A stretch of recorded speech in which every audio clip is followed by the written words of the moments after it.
지난 몇 주 동안의 주기도문을 통해서 우리 주님께서 우리에게 가르쳐 주시는 하나님의 자녀의 삶에 대해서 우리 함께 배워왔습니다. 그동안에 어떤 삶을 주님께서 우리에게 가르쳐 주셨을까요? 먼저 주기도문을 통해서 하나님의 자녀들은 그 삶의 우선순위가 분명해야 한다라고 주님은 주기도문을 통해서 가르쳐 주셨습니다.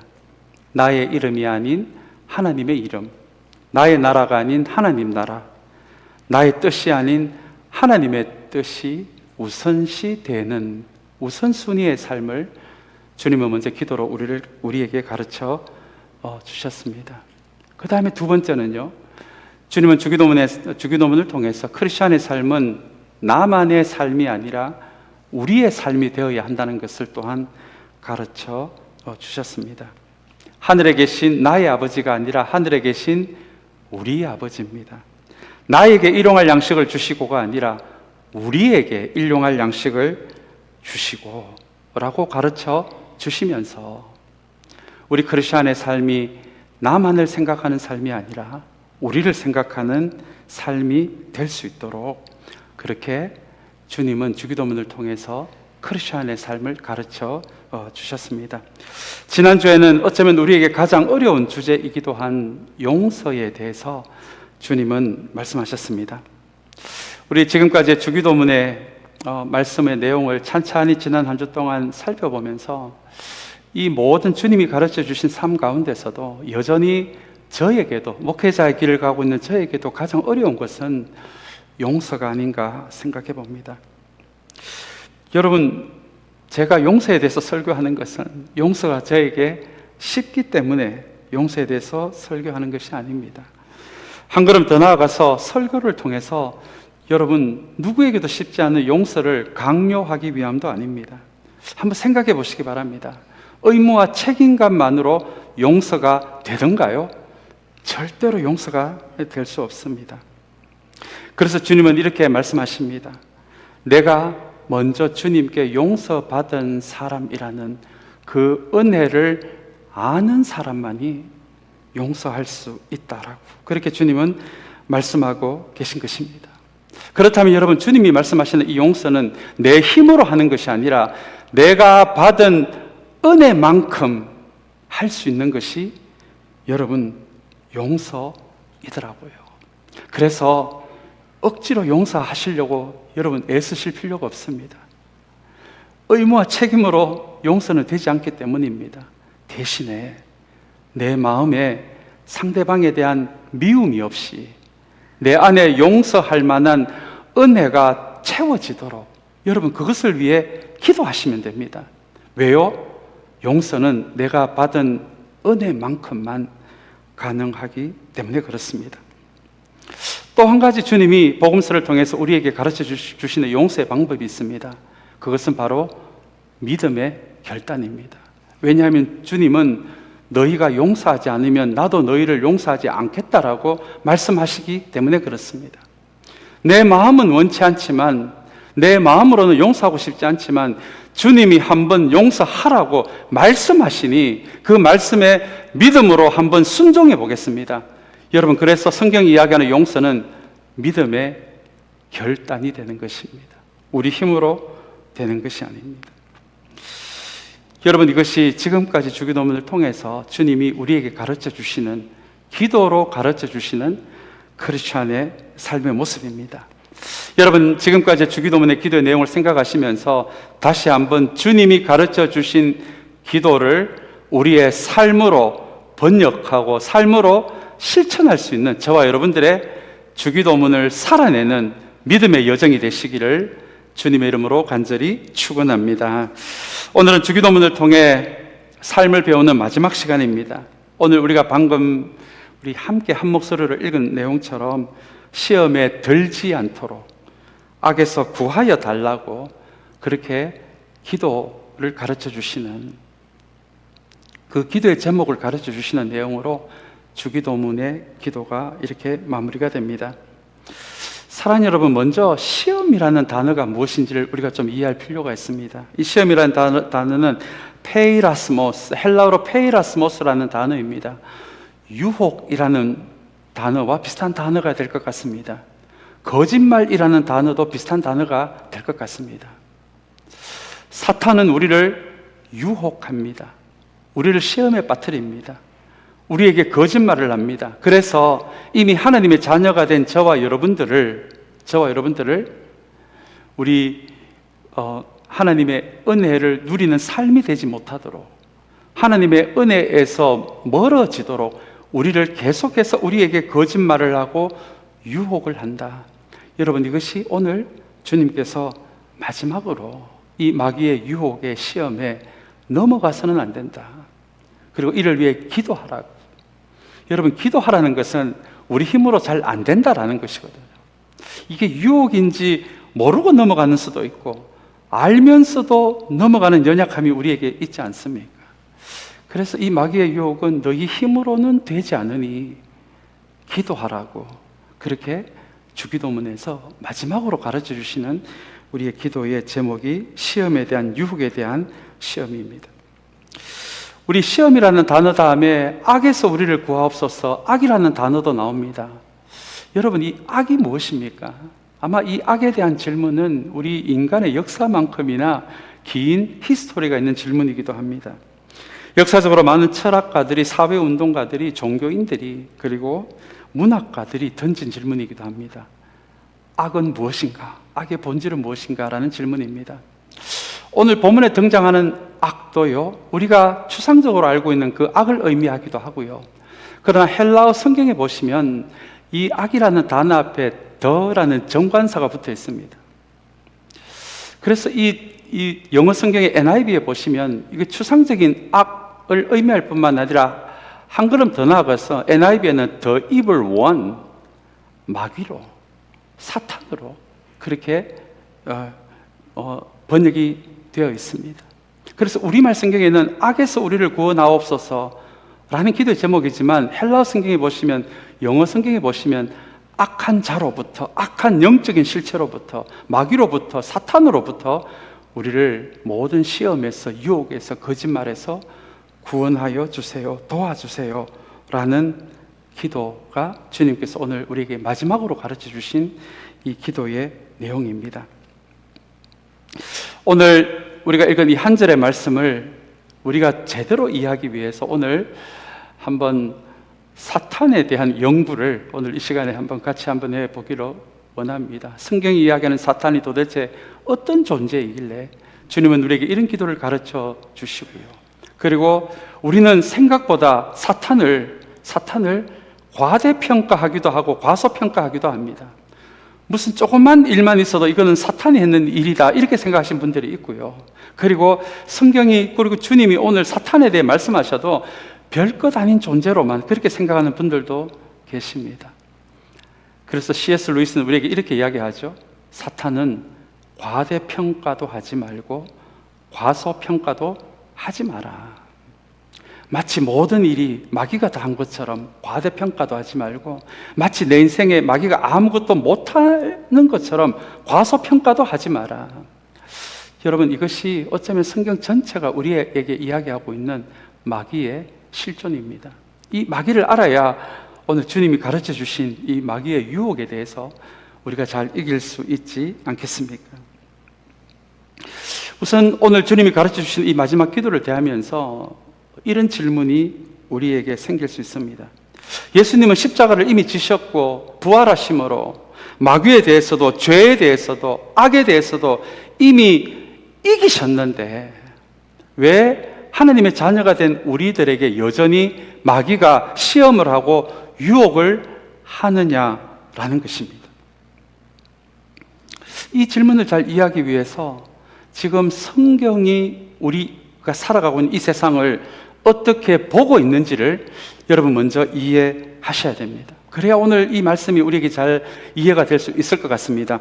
먼저 성경은 already, not yet 이라는 단어로 이 세상을 보고 있습니다. 우리 스크린에 안내되어 있는 대로 성경이 보는 세상은 already, 이미, not yet, 그러나 아직.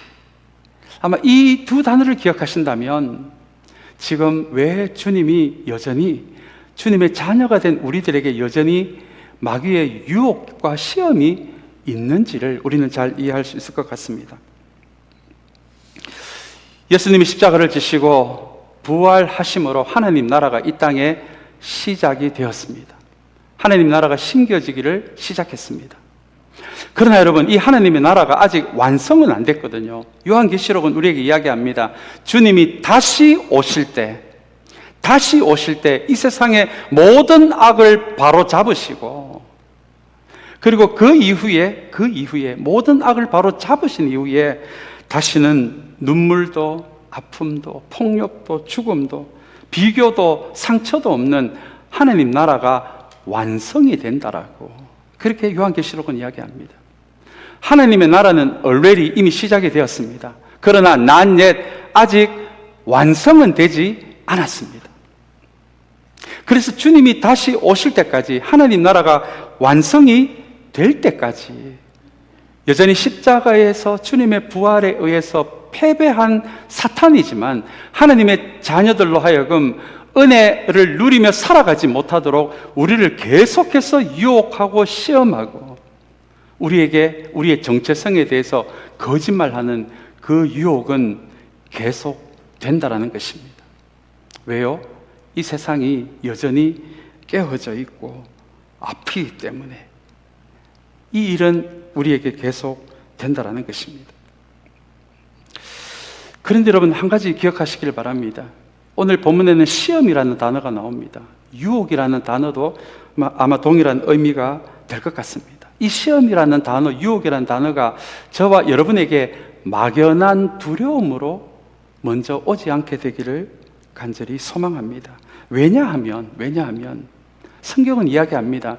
이미 마귀는 예수 그리스도의 십자가와 부활로 인해서 이미 마귀는 궁극적인 패배를 한 존재이기 때문에 그렇습니다. 어떻게 보면 저와 여러분들은 주님이 이긴 싸움을 하고 있는 것이지, 마치 마귀의 유혹과 시험이 우리의 구원까지도 뒤집어버리는 그 힘이 있는 것이 아니라, 그래서 오히려 시험이라는 단어, 유혹이라는 단어는 우리에게 힘이 될 수도 있는 단어인 것이, 이미 십자가에서 진 마귀가 우리에게 할 수 있는 유일한 일이 시험이기 때문에 그렇습니다. 유혹이기 때문에 그렇습니다. 여러분, 이 외의 일들은 결단코 마귀가 우리에게 영향을 미칠 수가 없습니다. 우리의 구원을 취소시킬 수 없습니다. 하나님의 자녀가 된 우리들을 무너뜨릴 수가 없습니다. 왜요? 이미 졌기 때문에. 그래서 마귀가 겨우겨우 하나님의 자녀들에게 할 수 있는 일은 거짓말 정도입니다. 유혹하는 정도입니다. 시험하는 정도입니다. 사랑하는 여러분, 이것을 기억하시기를 바랍니다. 사탄은 결코 예수님의 사랑, 십자가에서 선포된 예수님의 사랑과 부활을, 생명을 사탄은 이길 수가 없습니다. 여러분, 믿습니까? 이미 십자가에서 졌습니다. 마귀는 진 존재입니다. 그래서 겨우겨우 할 수 있는 것이 유혹 정도입니다. 시험하는 정도입니다. 그렇다면 여러분, 마귀는 구체적으로 우리를 어떻게 시험할까요? 우리를 어떻게 유혹할까요? 이것을 아는 것도 우리가 시험에 빠지지 않는 중요한 이해가 될 것 같습니다. 우리 요한복음 13장 2절의 말씀을 한번 볼까요? 요한복음 13장 2절의 말씀을 저와 여러분이 한번 같이 읽기를 원합니다. 우리 이 말씀 안에 마귀가 유혹하는 중요한 방식이 들어가 있습니다. 우리 한번 같이 읽겠습니다. 저녁을 먹을 때에 악마가 이미 시몬 가룟의 아들 유다의 마음속에 예수를 팔아넘길 생각을 불어넣었다. 무엇을 불어넣었다고요? 생각입니다. 여러분, 마귀의 유혹과 시험이라는 것은 추상적이지 않습니다. 오늘 이 말씀처럼 마귀가 우리에게 할 수 있는 이 유혹과 시험의 실체는 생각을 불어넣는 방식입니다. 여러분, 성경을 보면 볼수록 마귀가 얼마나 똑똑한 존재인지를 알게 됩니다. 마귀는 굉장히 스마트합니다. 그래서 마귀는 하나님의 자녀를 하나님의 은혜로부터 멀어지게 하기 위해 누구나 다 아는 끔찍한 방법을 사용하지 않습니다. 누구나 다 아는 끔찍한 유혹을 하지 않습니다. 대신에 우리 모두가 별것 아니라고 생각하는 그 생각들요, 이미 우리에게 익숙해져 버린 생각들요, 그 생각을 우리에게 조금씩 불어넣어서 우리의 영혼이 눈치 못 채게 조금씩 무너지게 하는 방식으로, 여러분, 그렇게 마귀는 우리에게 생각을 불어넣는 방식으로, 끔찍한 방식이 아니라 조금씩 하나님이 기뻐하시지 않는 생각에 익숙해지는 방식으로 그렇게 우리를 유혹을 합니다.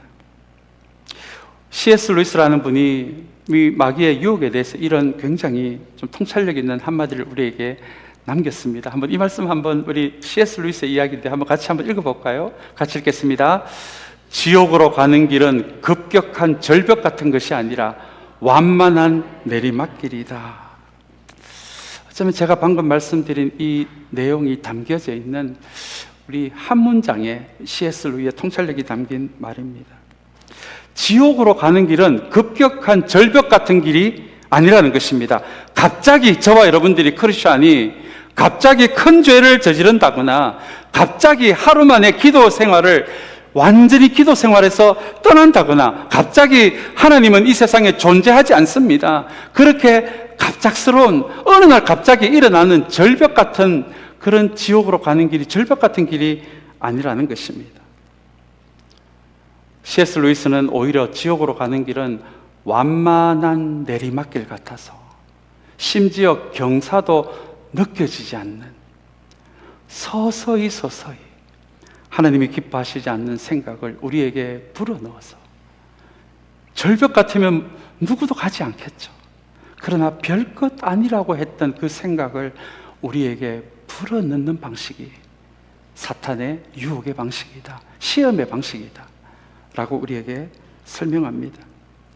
여러분, 별것 아니지만 우리에게 조금씩 익숙해져가는 생각에는 어떤 생각이 있을까요? 부정적인 생각이 아닐까요? 원망하는 마음, 섭섭한 마음, 비교, 우월감을 느끼고 열등감을 느끼고 위선, 피해의식, 사람들로부터 인정을 받고자 하는 마음, 심지어 험담,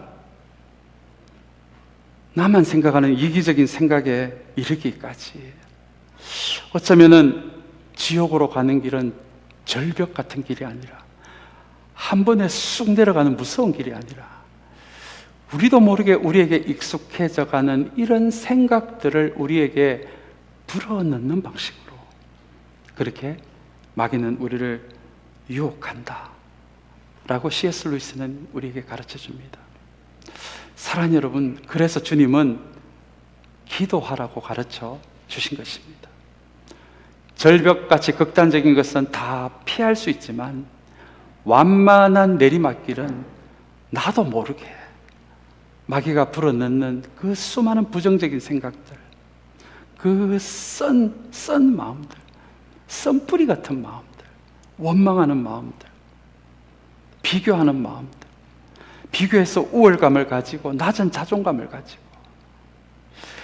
심지어 여러분, 이런 익숙해지는 이 방식을 통해서 심지어 어떤 일이 벌어나는지 아십니까? 나중에는 마귀가 주는 생각이 진짜 나의 모습으로 받아들여지게 되는 그 순간이 오면 어느 순간부터 마귀가 주는 생각을 즐기기까지 할 수 있는 것이, 여러분, 서서히 내리막길 같은 경사가 느껴지지 않는 조금씩의 내리막길을 걷게 하는 마귀의 아주 스마트한 하나님의 자녀를 은혜로부터 멀어지게 하는 방식이라는 것입니다. 마귀의 유혹에 대해서 우리 종교개혁을 한 마틴 루터라는 분은 더 깊은 통찰력이 있는 한 문장을 우리에게 가르쳐 줍니다. 우리 이것도 한번 같이 읽으면 좋겠습니다. 우리 한번 같이 읽겠습니다. 새가 머리 위로 날아가는 것은 막을 수 없지만 머리 위에 둥지를 틀지 못하게 할 수는 있다라는 이야기입니다. 여러분, 이게 무슨 뜻입니까? 마틴 루터는 이렇게 이야기합니다. 새가 머리 위로 날아가는 것은 막을 수 없다. 이 이야기의 의미는 우리 인간이 사탄의 유혹을 피할 방법은 없다라는 것입니다. 우리가 어떻게 미리 알고 사탄의 유혹을, 사탄이 주는 생각을 미리 알고 방어할 수가 있겠습니까? 우리는 그 유혹을 피할 수 없습니다. 그것이 바로 새가 머리 위로 날아가는 것은 막을 수 없지만 이라는 이 한 문장의 의미입니다. 그러나 여러분, 그 다음 뒤쪽에 나오는 이 문장이 정말 중요한 의미입니다. 마틴 루터는 이렇게 이야기합니다. 머리 위에 둥지를 털지 못하게 할 수는 있다라는 이야기입니다. 여러분, 이게 무슨 의미입니까? 우리는 사탄의 유혹을 피할 수 없습니다. 우리 인간이 어떻게 그것을 피할 수가 있겠습니까? 그러나 우리 하나님의 자녀들이 할 수 있는 것은 마귀가 주는 그 생각을 우리 안에 잠깐 머물러 스쳐 지나가게 할 수는 있지만, 우리가 마귀가 주는 그 생각을 내 의지로 붙들고 동의를 해서 내 머리 안에, 내 마음 안에 심지 않을 수는 있다. 우리가 우리의 의지를 통해서 마귀의 그 시험을 거부할 수는 있다. 동의하지 않고 마귀의 생각을 내 생각으로 받아들일 수 있게 하는, 그것은 나의 의지다. 나의 의지다라는 것을 가르쳐 줍니다. 여러분, 이 말이 우리에게 어쩌면 크게 위로가 되고 격려가 되는 이야기입니다. 왜냐하면 마귀는 겨우 이런 존재이기 때문에 그렇습니다. 우리를 유혹할 수 있습니다. 시험할 수 있습니다. 그러나 여러분, 저와 여러분들이 마귀의 위험, 마귀의 그 유혹과 위선에 동의하지 않으신다면, 우리의 의지를 통해서 마귀가 주는 생각을 내 마음에 심지 않으신다면, 마귀는 우리에게 어떤 영향력도 미칠 수 없다라는 것입니다. 여러분, 왠지 아십니까? 마귀는 이미 십자가에서 패배했기 때문입니다. 마귀가 겨우 할 수 있는 것은 우리를 시험하는 정도이고요, 시험도 저와 여러분들이 동의하지 않으면, 그 주는 생각을 받아들이지 않으면 마귀는 이미 하나님의 자녀가 되었고 이미 예수 그리스도 안에 있는 우리에게 그 어떤 해도 끼칠 수 없다라는 것입니다. 여러분, 이것을 아신다면 마귀의 시험을 무서워하지 않으셔도 됩니다. 내가 마귀에게 시험 당했다고 죄책감을 느끼지 않으셔도 됩니다. 시험을 당해도 안 받아들이시면 됩니다. 그 유혹을 내 안에 안 심으시면 됩니다. 그 말이 바로 새가 우리 위로 지나가는 것을 막을 수는 없지만, 새가, 마귀가 주는 생각이 내 머리에 자리를 잡고 둥지를 만드는 그것을 못하게 할 수는 있다. 그러니 여러분들이 유혹에 넘어가는 것을 모두 마귀에게 모든 원인을 마귀에게 돌리시면 안 됩니다. 마틴 루터는 그렇게 이야기합니다. 마귀가 유혹을 하고 우리 안에 심는 것까지 하는 것이 아니라 유혹까지만 할 수 있는데, 그것을 받아서 심느냐 안 심느냐, 내 머리에 둥지를 틀 수 있도록 자리를 만들어주느냐 안 만들어주느냐, 결정은 누가 한다고요? 저와 여러분이 한다는 것입니다. 그래서 우리는 유혹은 받더라도 거절할 수 있습니다. 동의하지 않으시면 됩니다. 그러면 우리에게 결코 어떤 해를 끼칠 수 없는 존재가 바로 이 마귀입니다. 오늘 본문의 말씀에 보시면 시험에 든다라는 표현이 나옵니다. 든다라는 표현은요, 이것을 마틴 루터의 말에 비추어서 말하자면, 새가 머리 위로 지나갈 수는 있지만 내가 시험에 든다, 빠진다, 들어간다라는 표현은 마귀가 주는 생각을 내가 동의해서 그 생각 속으로 들어가는 것을 의미합니다. 사랑하는 여러분, 우리가 일부러 이렇게 하겠습니까? 마귀가 주는 유혹은 때로는 알면서도 들어가고 모르면서도 들어가지 않겠습니까? 그래서 시험에 빠지지 않도록 악한 자로부터 우리를 구하여 달라는 이 기도는 기본적으로, 하나님, 우리는 다 알아도 그냥 빠져들어갈 때가 있습니다. 우리는 연약하기 때문입니다. 우리는 이렇게 연약합니다. 그러니 하나님, 우리를 도와주세요. 여러분, 그 기도가 바로 주님께서 주기도문을 통해서 우리에게 가르쳐 주시는, 하나님의 자녀들의 이 땅의 삶은 편안하고 아무 일도 벌어지지 않는 삶이 아니라 하나님의 은혜로부터 우리를 멀어지게 하려는 마귀의 시험으로부터 우리를 지켜나가는 삶이 언제까지요? 주님이 다시 오실 때까지. 이 삶을, 이 전투를 하라고 오늘 주님은 우리에게 가르쳐 주고 계십니다. 주기도문이 여기서 끝이 난다면 아마 우리의 어깨가 너무 무거울 뻔했습니다. 그래서 오늘 주기도문, 우리가 오늘 읽은 마지막의 말씀을 통해서 우리 주기도문은 우리에게 이렇게 가르쳐 줍니다. 나라와 권세와 영광은 영원히 누구의 것이라고요? 아버지의 것이라는. 여러분, 우리가 주기도문을 배울 때마다 이 부분을 어느 정도로 이해하고 외우셨습니까? 여러분, 이 말씀은 너무너무 우리에게 힘이 되는 말씀입니다. 격려가 되는 말씀입니다. 나라가 영원히 아버지의 것이랍니다. 나라는 다스림을 의미합니다. 이 말은 여러분 무슨 의미입니까? 이 세상을 얼핏 보면 사탄이 다스리는 것 같고 사탄이 다 끌어가고 있는 것처럼 보이지만 기억해라. 영원한 것은 마귀의 다스림이 아니라 하나님의 다스림이다. 하나님의 다스림만이 영원하다라고 그렇게 주기도문 우리에게 가르쳐 줍니다. 그러니 세상을 지금도 움직이고 있는 듯한 마귀의 다스림에 넘어가지 말라는 것입니다.